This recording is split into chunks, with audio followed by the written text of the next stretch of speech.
Welcome to Lawrence County, where the biggest criminals are the public officials. There have been several incidents where inmates have been assaulted by guards or been assaulted by other inmates after the guards put the inmates up to it. Incident after incident.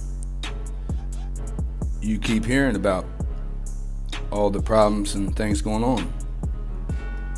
You're not going to hear about it from the mainstream news, Ironton Tribune or WOWK Channel 13 News. You're not going to hear them. They're not going to report it. Then you have the story of Treven Frazier, who was in Lawrence County's custody, who gets assaulted and has to be taken to the hospital, but then days later, his body's found in West Virginia.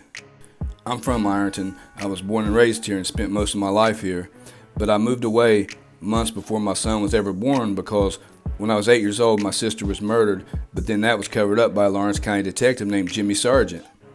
Fast forward 30 years later, and you have a judge and CPS who have submitted false evidence, and that's illegally taking my son away from me, and we live in Kentucky.